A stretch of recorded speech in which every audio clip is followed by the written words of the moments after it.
Ra'iisul Wasaaraha Xukuumadda Federaalka Soomaaliya Xasan Cali Khayre ayaa gudoomiyay shirka tubta horumarinta arrimaha bulshada oo lagu qabtay amaba ka dhacay magaalada Muqdisho.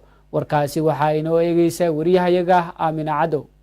shirka tubta horumarinta arrimaha bulshada oo maanta lagu qabtay xarunta wasaaradda dhalinyarada iyo ciyaaraha xukuumadda federaalka Soomaaliya ayaa lagu soo bandhigay barnaamijka dib u habeynta aqoonta shaqaalaha oo ay wado wasaaradda shaqada iyo arrimaha bulshada iyo sharciga dawooyinka oo ay diyaarisay wasaaradda caafimaadka iyo daryeelka bulshada. Ra'iisul Wasaaraha Xukuumadda Federaalka Soomaaliya Xasan Cali Khayre oo gudoomiyay kulanka maanta ayaa sheegay in dawladda ay ka go'an tahay in muwaadiniinta Soomaaliyeed ay siiso adeegyo caafimaad iyo waxbarasho oo tayo leh si markaasi loo horumariyo nolosha iyo wax soo saarka bulshada. sharciga dawooyinka ee maanta lagu soo bandhigay tubta horumarinta arrimaha bulshada ayaa wasaaradda caafimaadka iyo daryeelka bulshadu waxay u gudbinaysaa golaha wasiirada si ay u ansixiyaan loona horgeeyo golaha sharci dejinta. halbeegyada sanadkani laga doonayo inay ku guuleysato wasaaradda shaqada iyo arrimaha bulshada ayaa waxaa qayb ka ah dib u eegista sharciga shaqaalaha rayidka ah iyo horumarinta siyaasadda iyo barnaamijka ammaanka bulshada, halka wasaaradda caafimaadka laga doonayo inay dhaqangeliso xeerka qaranka ee xirfadda caafimaadka, aas-aasidda iyo ka shaqayntiisa guddi qaran ee la socodka dawada, dhismaha keed qaran ee dawada iyo aas-aasidda majadka qaranka ee caafimaadka oo loo ogolaado in mashaariicda horumarinta uu qayb ka noqdo. waxay u baahan tahay barnaamijka la yiraahdo geed socodka deen cafiska in la dhameystiro oo mid aan dib yarayna ee hawlihiisuna ay fara badan yihiin.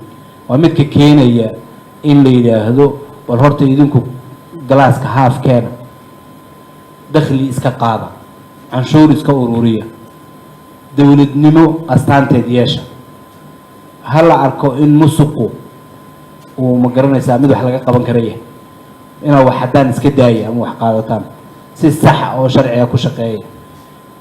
shaqada xilligii loogu talagalay ha lagu yimaado, kaabayaasha dhaqaalaha wax ka bilaaba. markii ay dawladnimo astaanteed soo noqoto ayaa waxa ay caalamku aamini karaan in dukaankaagii dib u soo yabyabayso, markaasaa waxaad wadato wax lagugu dari karaa. marka bal inagu aynu inta tabarteena isxilqaano aynu wax qabsano weeyaan barnaamijka macnihiisu. dhaqaale yaraan ma jirtee dhaqaalaha aan nidaamino. waxyaabo fara badan oo markii la yiraahdo dib ha loo soo celiyo himiladii iyo dantii ay uu dalku lahaa, waxaa ka mid ah lacagtii Soomaaliyeed ee qiimaha dhacday aan dib u hagaajino oo dib u daabacno. waxaa ka mid ah dawladnimadeenu si ay u hagaagto aynu nidaamkeena dhaqaale isku xidhno, bangiyadu inay isu furmaan, meel walbana ay suuragal noqoto bangiga dhexe. waxaan ku sugannahay wasaaradda dhalinyarada isboortiga qaybteeda xarunta olombikada qaranka Soomaaliyeed. waxaa lagu qabtay shirkii guddi hoosaadka guddiga arrimaha bulshada ee golaha wasiirada oo uu hogaaminayay ra'iisul wasaaraha xukuumadda mudane Xasan Cali Khayre. qodobada ajandayaasha looga hadlay maanta waa dib u eegista shaqaalaha rayidka ee dawladda iyadoo loo eegayo heerka aqoontooda, darajada iyo wixii la mid ah ayaa ahaa qodobadii ajandayaasha maanta looga hadlay. soo jeedin kale oo qaab dhismeedka hay'adaha dawladda iyo astaynta awoodaha dawladda oo looga soo hadlay tubta siyaasadda arrimaha siyaasadda loo dhan yahay. shalay ayaa maanta qaybta arrimaha bulshada ay ku leeyihiin iyadana lagu soo bandhigayay.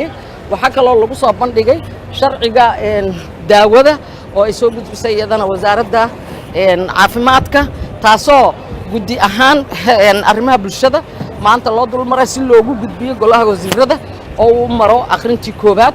waxyaabaha kale ee lagu soo qaaday waxay ahayd faritaano howlihii hore ee shirkii hore loogu qabtay ka dhinnaa wasaaradihii iyo gobolka Banaadir si ay u dhammaystiraan, sida nadaafadda isbitaalkii Banaadir oo gacanta dawladda markii horena ku jiray laakiin si informal ah ayaa loo maamulayay. laakiin dawladda hadda si rasmi ah iskoolaadkii dalka iyo isbitaaladii dalka oo ay baahiyaha gaarka u qabeen hooyada iyo dhallaanka iyo dadka Soomaaliyeed waayo waxaan dadaal dheer xukuumadda ay ugu jirtaa iyo guud ahaan dawladda in dadka Soomaaliyeed ay helaan waxbarasho lacag la'aan ah iyo caafimaad lacag